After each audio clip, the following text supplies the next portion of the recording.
Hi, I'm Reena, and I'm single AF. And I'm Kim, and I'm married. We are producers here at Bridgeside Pop, and we would love it if you would just subscribe to our channel and tune in. We're talking modern relationships right after this. Go Bridgeside! All right, Kim, so we are talking modern romances and relationships, digital age.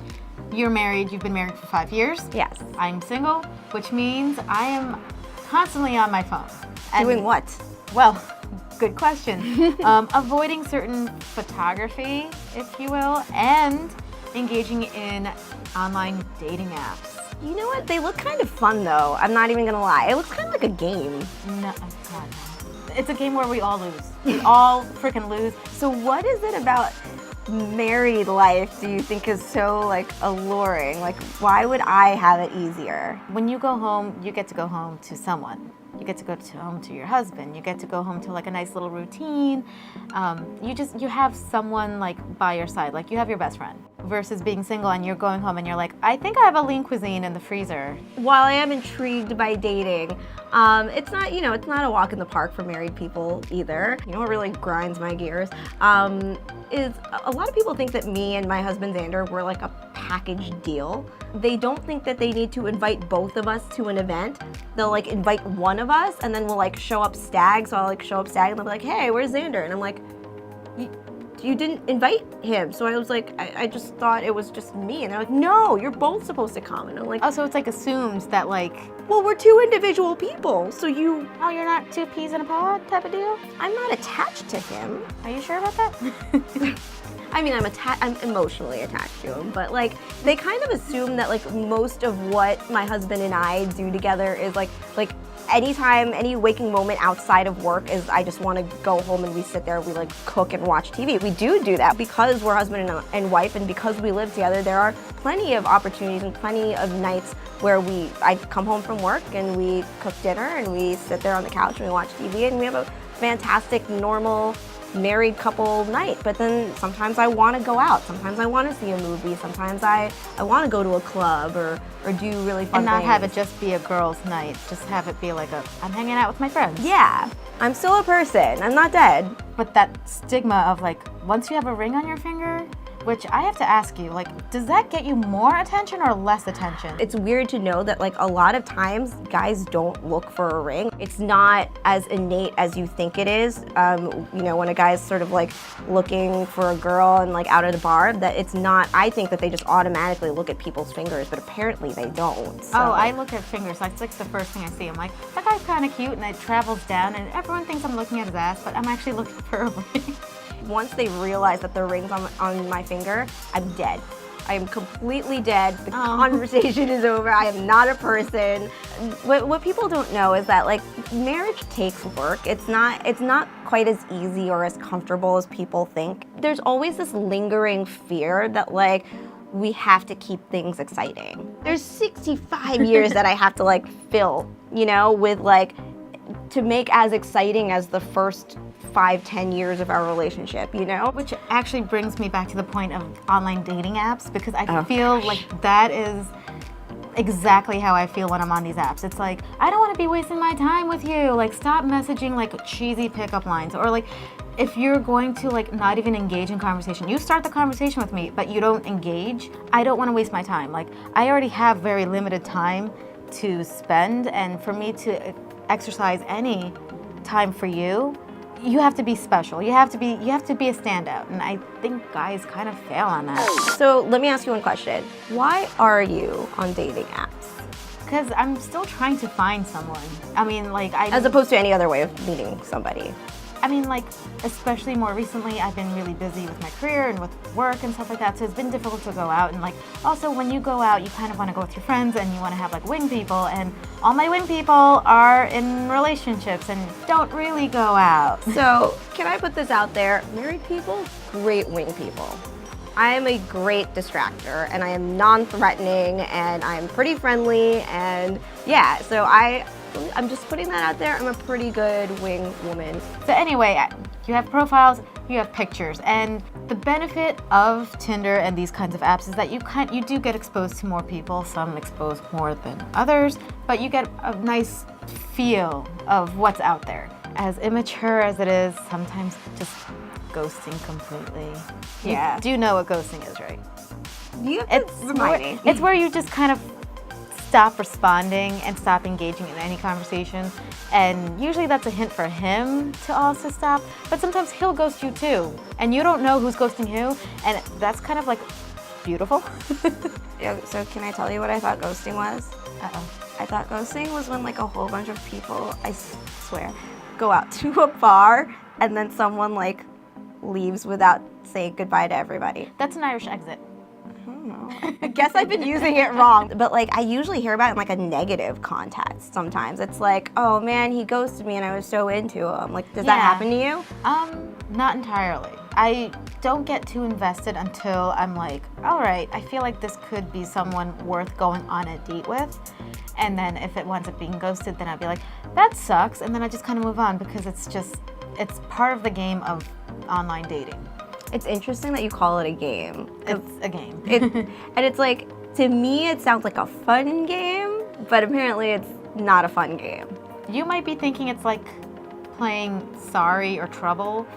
To me, it's more like playing Risk or like Monopoly, where like you just get annoyed and then you just flip the board over and like all the pieces are everywhere. That's exactly what dating online is. Now, you've never actually gotten the opportunity to do an online dating app. Guys, they didn't exist when I met my husband. I met him 12 years ago, So you barely even had like Match.com or like eHarmony. Like that stuff was like still new. Like I think it was MySpace was still around. Yeah. So I'm going to allow you to fulfill your sick dream of actually swiping. So which ones are you on? I'm actually on Bumble, which is kind of like a Tinder, except it's more geared towards women having the first say. I'm also on Coffee Meets Bagel, which is... Oh, that sounds cute. I don't generally drink coffee with my bagel. I usually do juice, so it's kind of a weird like... What kind of New Yorker are you? Well, I eat the bagel.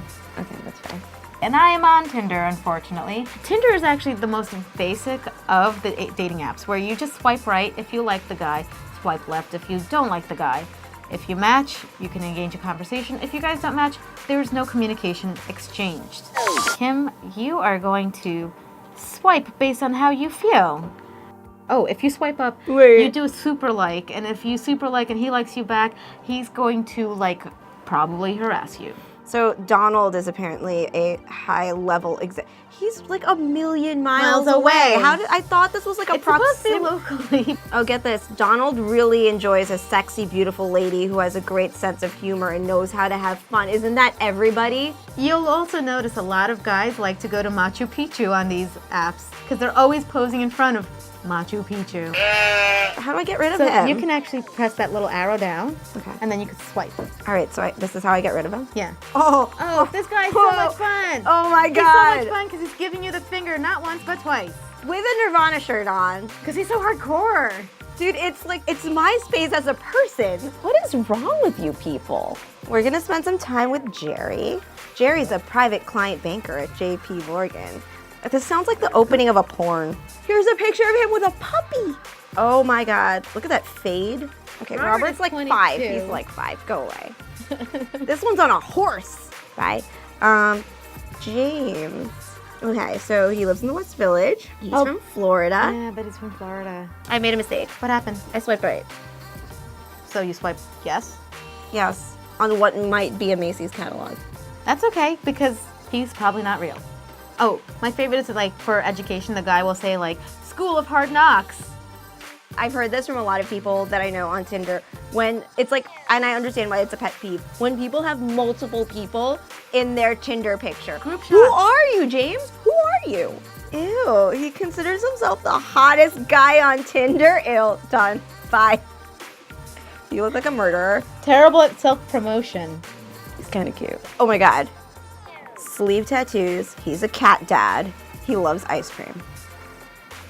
What is this? Little one. Look at his cat. Kim's picking for herself. She's living vicariously through me. Oh my God. Can I swipe right on the cat? You can swipe right on whatever you want. But just the cat. If he messages you, just say it's for the cat. Can I please talk to your cat? Kim, I'm gonna borrow this for a second. What? Give me your mic. Hi. Hey there. So you're not Kim. I'm not Kim. I don't really like what you were saying before. I'm too sorry. much. This is our producer Paul, Yeah. who apparently has some strong opinions about something I have said earlier. You said that girls have it way harder than guys. We do. On online dating. We which do. Every guy could sit here and laugh at that because that's completely false. Girls hold all the power. Throughout society's should. history, women hold the power. As we should. It's like in the big frat Greek wedding. The men might be the head of the family, but the women's the neck. You could turn it any which way you want. Yeah. Back your statement up. Why Well, I think guys have a little bit more confidence in themselves because if you were presenting yourself in person for the first time versus online, you have that barrier, you have that guard up of the screen. So you are not really losing that confidence. I think everyone has that though, and it's really a person by person scenario whether you have confidence or not. Women ultimately have the say. But you know, The guy, also, there's always a guy looking to go out with a girl. There's not always a girl looking to go out with a guy. right. But also the ratio of guys to girls, it's a greater yeah. ratio I'll of give you women. that. So like you have a bigger pool to select from versus women who, like, if I am aiming for you, there's at least another 3 girls that are aiming for you with the same personality or the same traits that you're looking for that I could give.